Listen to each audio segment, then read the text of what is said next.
Boa noite. Após decisão da Justiça que determinou que a Prefeitura de Cubatão assumisse a administração do Hospital Municipal, uma nova organização social deve assumir a função a partir de amanhã. Hoje foi dia de reunião para definir o futuro dos funcionários. O Dia dos Professores foi marcado por protestos. Alunos e professores indignados com o fechamento de escolas estaduais. A Praça Barão do Rio Branco, no centro de São Vicente, foi tomada por faixas e muito barulho. Normalmente, dia 15 de outubro é um dia que é dado para a gente como se fosse feriado.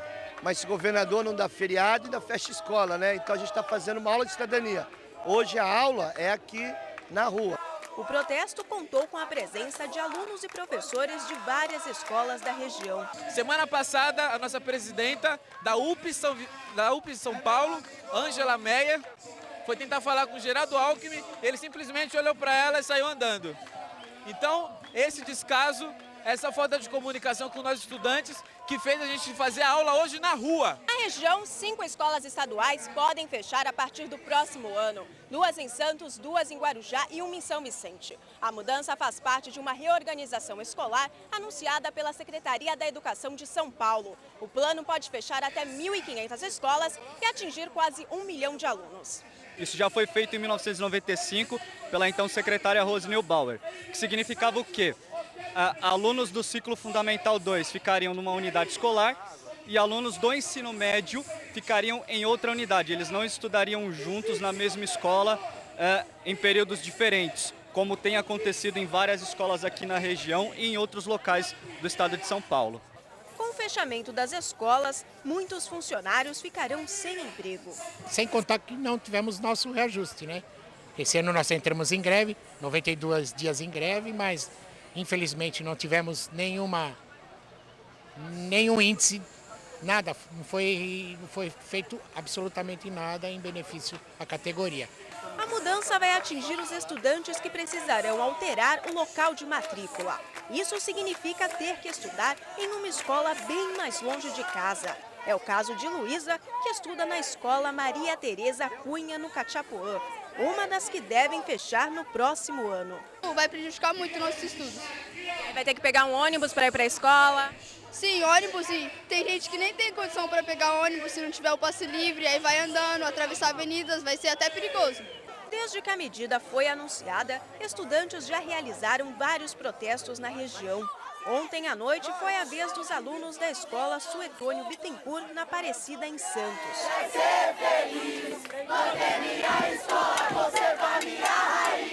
Eles se reuniram em frente à escola e depois foram para a Avenida Afonso Pena. Enquanto o sinal estava fechado, eles invadiam a pista para protestar. Para uma escola pública, tem um ótimo posicionamento no ranking do Enem, Saresp, IDESP e tudo. Fora que a estrutura daqui é ótima, a escola contém câmeras, uma sala multimídia, toda equipada, e a gente não quer perder isso. Os alunos são muito competentes, eles estão muito esforçados, a gente consegue fazer um ótimo trabalho docente. Então, realmente, é lastimável que uma escola como essa esteja perdendo o seu foco, que é o ensino médio, né? Nós não nos opomos em relação à questão da manutenção do ensino integral, mas que permaneça o ensino médio noturno para aqueles alunos que trabalham e os alunos que têm um laço afetivo e que gostam do corpo docente e querem fazer parte da escola. Bom, na verdade, a matéria que você viu aí foi relativa aos protestos que ocorreram na região com o provável fechamento de escolas estaduais da região no próximo ano. Agora sim você vai ver que após decisão da Justiça que determinou que a Prefeitura de Cubatão assumisse a administração do Hospital Municipal, uma nova organização social deve assumir a função a partir de amanhã. Hoje foi dia de reunião para definir o futuro dos funcionários. Funcionários do Hospital Municipal se reuniram pela manhã em frente ao Ministério Público do Trabalho em Santos.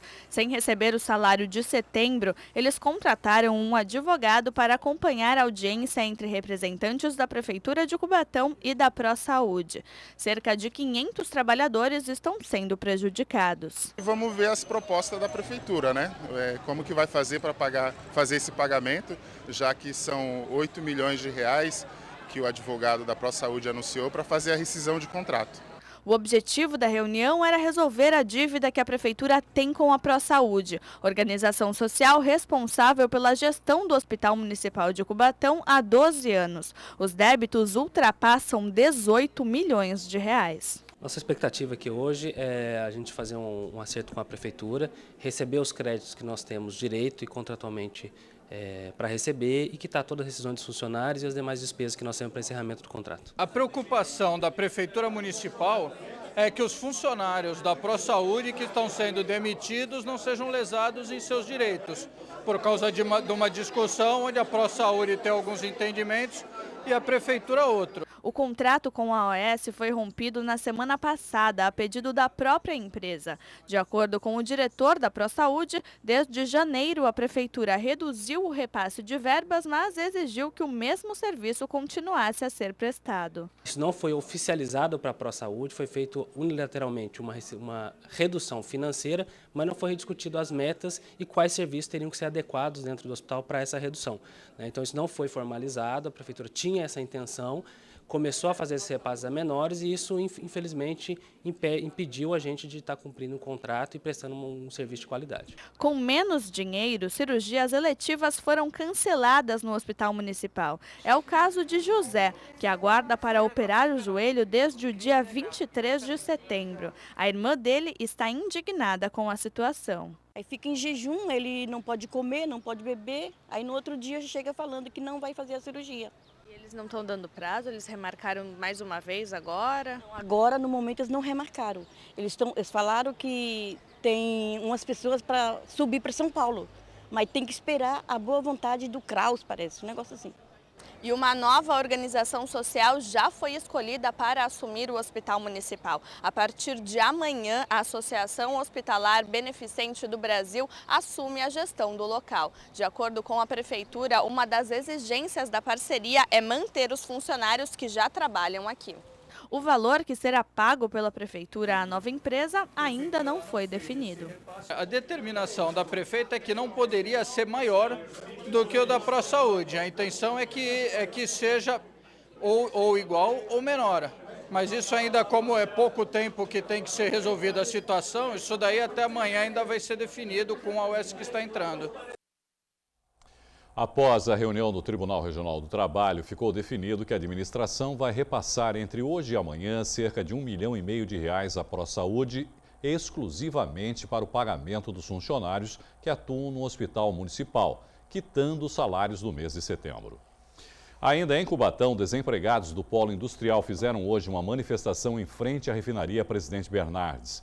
O questionamento é a contratação de mão de obra de outras cidades. Depois de caminharem pela Avenida Bernardo Geisel com um carro de som, os manifestantes bloquearam o portão que dá acesso à refinaria Presidente Bernardes, no Polo Industrial de Cubatão. Alguns motoristas ainda tentaram avançar, mas foram impedidos pelos desempregados. Só depois que falar com o gerente geral, vocês entram aí. O pedido era uma reunião com o gerente geral da refinaria e com os representantes das empresas terceirizadas responsáveis pela contratação de mão de obra. Nossa bronca é contra a diretoria da Petrobras, que só contrata empresas de fora, e a empresa de fora traz a mão de obra de fora. Então nossa bronca é em cima disso. Nós queremos então ver a carta do PAT de todos que foram admitidos para ver se aquela mão de obra não está na cidade. Se tiver a mão de obra na cidade, primeiro os daqui, depois os irmãos de fora. O protesto ganhou força depois de uma denúncia de que recrutadores estariam cobrando dinheiro de trabalhadores de fora para contratá-los. Um áudio foi divulgado. Nele, um homem estaria indicando para um suposto funcionário quem seria o agenciador e quanto ele cobraria para colocá-lo no Polo Industrial de Cubatão. O caso é investigado pelo primeiro DP da cidade. Eu não sei quanto está o preço ainda, estava variando para encarregado de 3 a 4 mil. Para soldador na faixa de 1.500, não sei se era de 1.000 a 2.000, entendeu? Aí você fala para ele que você já está ciente do esquema, que tem que pagar o cara do Cine e também sobra uma rebaba para o cara que é o supervisor lá, bicho. Desde então, os desempregados realizam protestos em frente às empresas terceirizadas e também foram à prefeitura. Ontem, uma reunião foi feita com representantes das principais empreiteiras da cidade, mas, de acordo com o líder dos manifestantes, nada foi decidido. A reunião ontem não teve uma transparência melhor, não teve na verdade, uma sinceridade das empresas, né? Um falou que já estava mandando as vagas para o pátio, o outro falou que não tinham as vagas no pátio ainda, então a gente não sabe quem está mentindo. Então a gente prefere chamar o gestor geral, que é do petróleo, que aí vai chamar todo mundo, cara a cara, e vai falar a verdade. Não é preconceito, vai estar cheio de gente de fora. E o pessoal não gasta aqui, só leva o dinheiro para fora, nosso estado, nossa cidade, o comércio cai, né? Começa a ter o desmando na cidade e o desempregado vai fazer o quê? Pegar o mau leite da criança.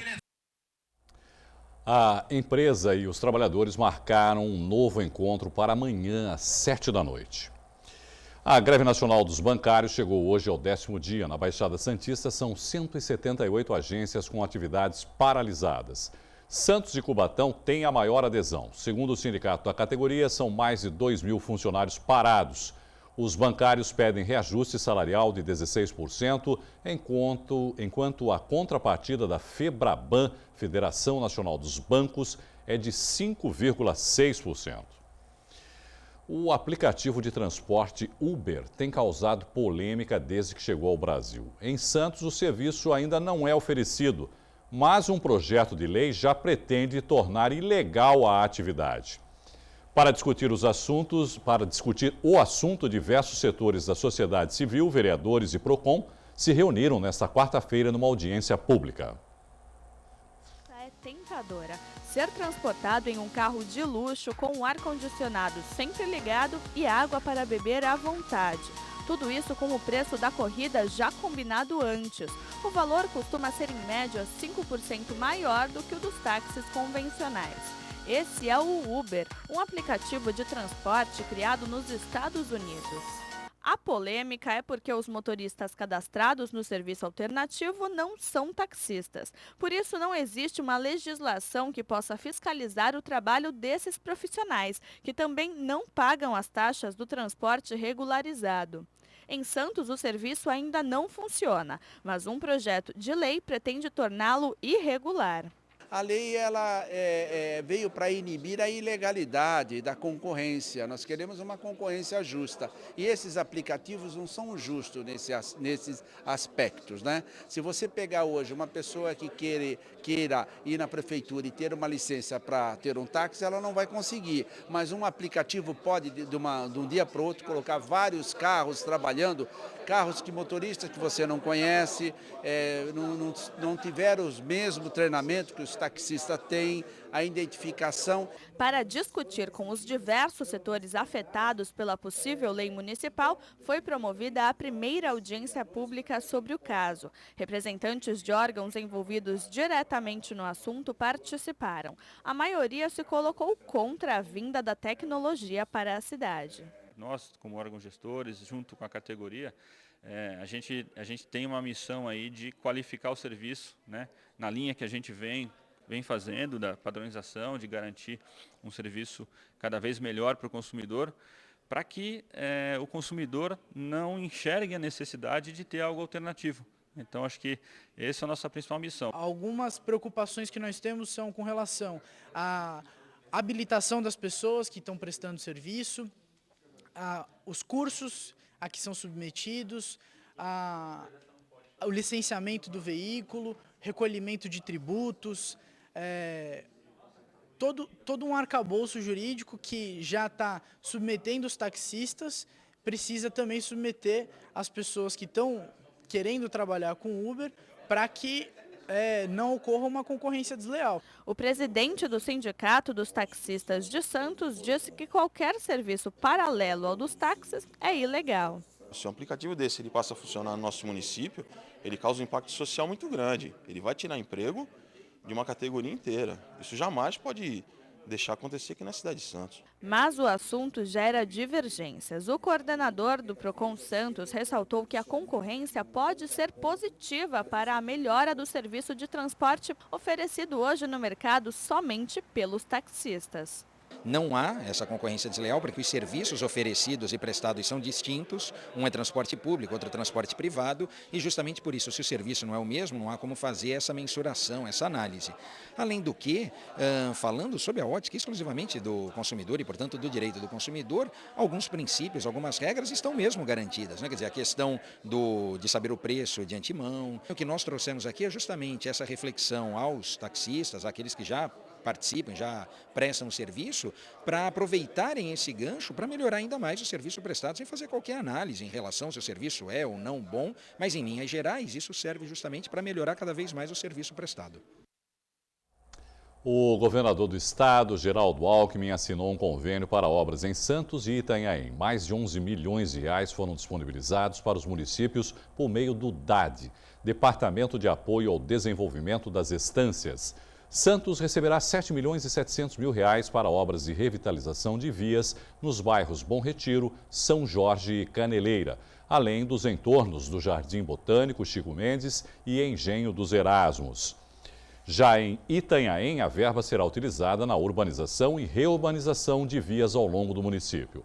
Além disso, também serão entregues 384 moradias em 3 condomínios do conjunto habitacional do bairro Guapurá. Depois do intervalo, tem futebol no Caderno Regional. Juan Real analisa os principais jogos da rodada. Nós voltamos já.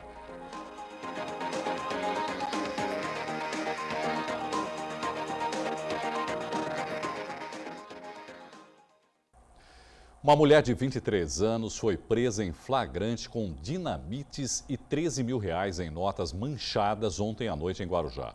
Os explosivos e o dinheiro estavam dentro de uma casa próximo à estrada de Pernambuco. Os policiais chegaram até o local por meio de denúncia anônima. A polícia investiga uma possível participação da mulher a um assalto a caixas eletrônicos em Bertioga na semana passada. A polícia divulgou o retrato falado do suspeito de ter assassinado os donos e ferido uma funcionária da Clínica Americana em Santos. Os crimes aconteceram em julho do ano passado e setembro deste ano e determinaram o fechamento da clínica. Este é o rosto do acusado, segundo a polícia. O desenho foi feito baseado em relatos de testemunhas e a partir destas imagens capturadas por sistemas de câmeras de monitoramento. O homem é suspeito de ter ferido uma funcionária da clínica, Sônia Cristina Andrade, em setembro do ano passado e ter assassinado os irmãos Agilson Correia de Carvalho, em dezembro de 2014, e Aldaci Correia de Carvalho, em julho deste ano. Eles eram sócios na clínica que recentemente encerrou as atividades. Quem tiver alguma informação que leve a polícia até o suspeito, pode ligar para o Disque Denúncia pelo telefone 181. Não precisa se identificar. Futebol. Depois de uma pausa de uma semana por conta dos jogos da seleção nas eliminatórias, o Campeonato Brasileiro está de volta. Na 30ª rodada que teve início ontem, Palmeiras e São Paulo se deram mal. Jogando em casa, o Palmeiras foi surpreendido pela Ponte Preta. Aos 25 minutos, Fernando Bob, de pênalti, garantiu a vitória da equipe de Campinas, 1-0. Com o resultado, o Palmeiras fica estacionado na 6ª colocação, com 45 pontos. O São Paulo também se deu mal na estreia do técnico Doriva. No Maracanã, o Fluminense foi melhor e venceu por 2-0. Gols de Fred e Marcos Júnior, um golaço. Com a derrota, o São Paulo permanece em 5º lugar, com 46 pontos. O Corinthians está em campo nesse momento contra o Goiás na capital e precisa da vitória para manter a vantagem de 5 pontos para o vice-líder Atlético Mineiro. A partida segue 0-0. Já o Santos enfrenta o Grêmio em Porto Alegre daqui a pouco, às 9 da noite. E para falar mais sobre o Peixe, eu converso agora com o editor do Santa Portal, Juan Real. Juan, não podia ser melhor para o Santos, né? A rodada foi absolutamente favorável. O Santos, mesmo sem jogar, se manteve dentro do G4 com os 46 pontos, né, que o Santos tem.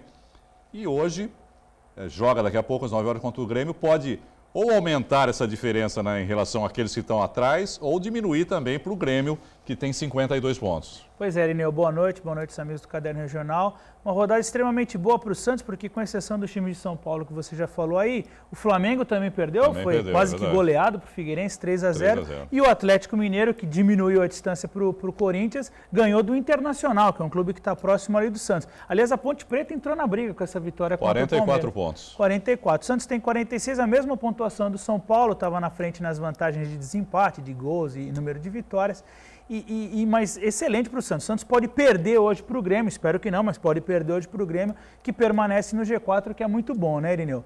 Vale lembrar que o Santos foi para Porto Alegre sem o Ricardo Oliveira, que jogou pela seleção, Já era esperado, né? Já era esperado, ele jogou quase a partida inteira, no fim foi substituído por o Hulk, mas porque o Hulk tinha levado um ônibus de familiares lá para a partida em Fortaleza, ele que é da Paraíba, levou um ônibus de familiares, então acho que o Dunga fez ali uma média com o Hulk e colocou ele para jogar. Já o Lucas Lima, que jogou 20 minutos na partida da seleção, é titular absoluto, até porque o Santos ainda tem os desfalques, né, Irineu? O Gustavo Henrique até voltou a treinar no gramado, mas a comissão técnica decidiu poupá-lo, o Erle vai jogar na posição dele, Vitor Ferraz não joga, o Giovani continua fora. Esse faz falta, né? Tá fazendo falta. Esse lateral, por incrível que pareça, se descobriu esse ano no Santos, quando não joga faz muita falta. Por outro lado, o Zeca está de volta, que havia até sido cortado daquela partida contra o Fluminense lá atrás, antes de parar a competição por causa das eliminatórias. Foi até, não defendeu a seleção brasileira olímpica nos 2 amistosos,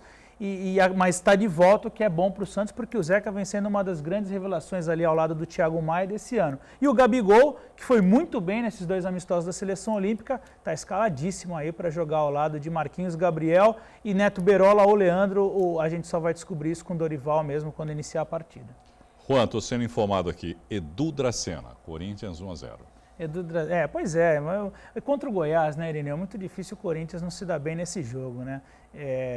Aliás, está estreando essa zaga aí com o Edu Dracena, que não tinha feito essa formação. Bom, mas o Corinthians, eu acho que o Corinthians é muito difícil não tirar esse título dele. É claro, o Atlético Mineiro, que já andou vacilando lá para trás, agora está tentando diminuir essa chance, mas está complicado. O Corinthians vai aí, faltam 8 rodadas, né? Com a de hoje, a partir do fim de semana, só 7, né? O Corinthians caminha a passos largos. Aí. Bom, Juan, você já citou aí a seleção, vamos falar um pouquinho mais da seleção, né? Ricardo Oliveira no lugar do Hulk, Alisson no lugar do Jefferson e o Felipe Luiz, que entrou no lugar do Marcelo, além do Marquinhos, que entrou no lugar do Davi Luiz, mas esse por contusão. Pois é. O que você achou dessa seleção? Que perdeu para o Chile 2-0, depois se recuperou, jogou contra a Venezuela, aqui no Brasil 3-1. Pois é, Irineu, a seleção foi muito bem, mas assim, já era esperado ir bem contra a Venezuela. Embora na Copa América, a gente vai lembrar, o Brasil passou um sufoco danado para vencer a Venezuela por 2-1 e terminou a partida com 7 zagueiros em campo. Ali o Dunga, ele conseguiu fazer o pior possível com a seleção brasileira com 7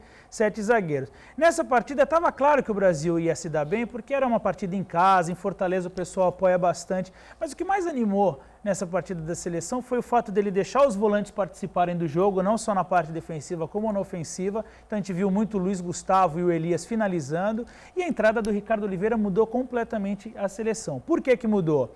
Porque ele estava incomodando ali na frente. Os zagueiros da Venezuela se incomodaram com ele. E aí surgiu espaço para todo mundo. O William, que já tinha sido o melhor contra o Chile do Brasil, ele aproveitou essa partida, foi espetacular no jogo, ele jogou muito mesmo. Depois fez até o lance que ele fez com o Lucas Lima, que foi aquele cruzamento que o Lucas Lima dá o corte dentro da área e quase que o Kaká marcou o gol. Esse lance foi eleito o melhor da rodada, o mais bonito da rodada das eliminatórias, que começa com um passe de calcanhar do William. Então a seleção agradou bastante. Claro, a gente vinha carente de uma partida muito ruim contra o Chile, a decepção que foi aquela eliminação na Copa América, então a gente se empolgou, houve uma empolgação da torcida nessa partida. O Brasil tem muito a melhorar.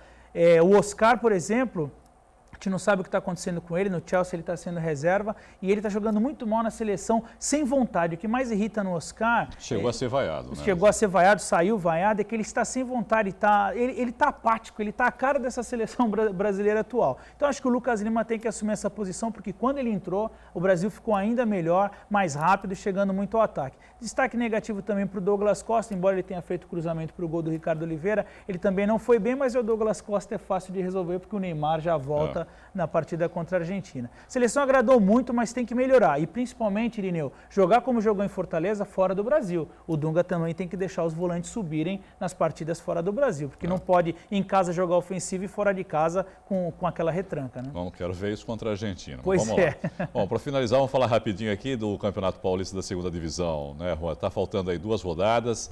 O Jabaquara joga a sua vida contra o líder do grupo 5, o São Carlos, no domingo, às 10 da manhã. O Jabuca é o 4º colocado, tem 9 pontos. O Olímpia, segundo colocado, tem 12. Só 2 passam. O São Carlos é o primeiro da chave, né? Já está garantido, né? Já vai subir de divisão, vai disputar a final do campeonato. Pois é, o São Carlos já está classificado, ele não vem ganhando sequencialmente, ele está quase que 100%, teve um empate só, vem muito bem. A grande disputa do Jabaquara é, além da vitória contra o próprio São Carlos, que é o líder, torcer para que ele esteja um pouco desanimado e que deixe o Jabaquara mostrar seu futebol. Já está na sombra aí de repente. Pois né? e Jabaquara beliscar. O Taboão da Serra, que ainda está na briga com 8 pontos, porque tem 2 rodadas, né, Irineu? Vai lembrar que tem 2 rodadas. Pega o Olímpia em casa. Então, assim, torcer para que o Taboão da Serra vença ou empate e que o Jabaquara faça lição de casa, porque tem que segurar o Olímpia. O São Carlos já está classificado, já está na final, inclusive, que também ninguém lhe tira não só o acesso, como a final para ele ser campeão da divisão. E a briga é com o Olímpia. O Olímpia tem uma partida de confronto direto, o Jabaquara tem que vencer o São Carlos para se aproveitar e depois terminar aqui em casa, no Estádio Espanha, na Caneleira, contra o Assistência, que é o último do grupo. Então, assim, tem que arrumar um jeito de tirar ponto do São Carlos lá, empate ou vitória, mas tem que vencer, principalmente a vitória, e trazer essa decisão para casa e torcer para que o Taboão da Serra faça o serviço também. Juan, obrigado mais uma vez pela sua participação, uma boa noite para você. Segunda tem mais. Pois é, Irineu, segunda a gente vai falar bastante, o fim de semana vai ser interessante para o futebol também. Pena que a gente não vai falar desse jogo do Grêmio, mas falaremos do próximo confronto. Até mais, Irineu, até mais, amigos do Caderno Regional. Valeu, Juan. O Caderno Regional faz um rápido intervalo e volta em instantes com uma reportagem especial sobre o Dia do Professor. Nós voltamos já.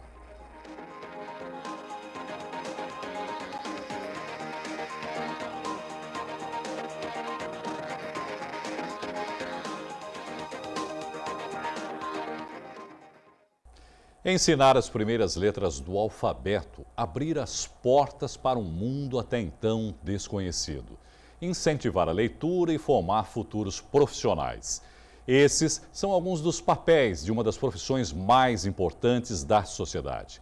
Parabéns pelo seu dia, professor.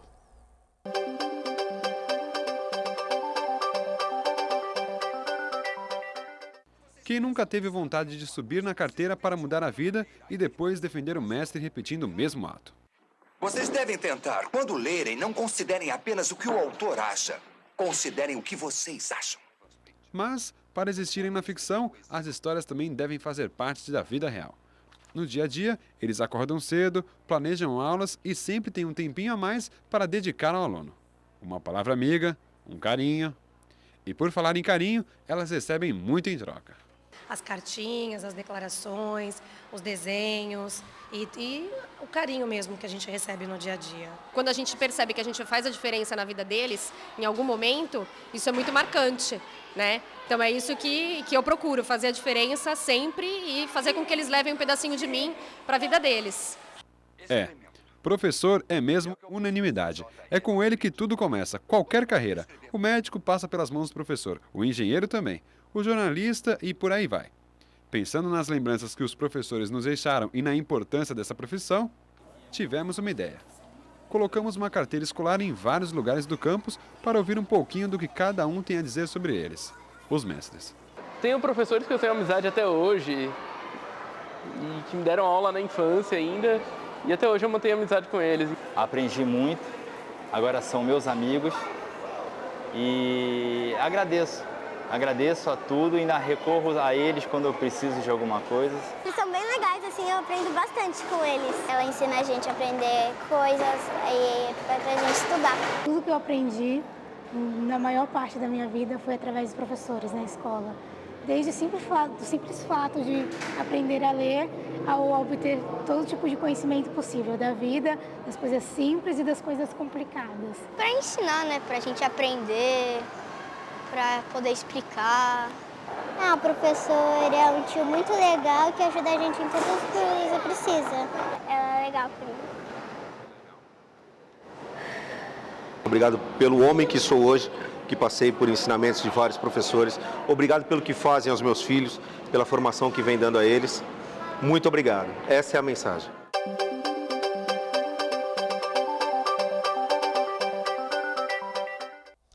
O Caderno Regional de hoje termina ao som da banda The Classics, que se apresenta amanhã a partir das 10 da noite em Santos, no Cadillac Bar, no Centro Histórico.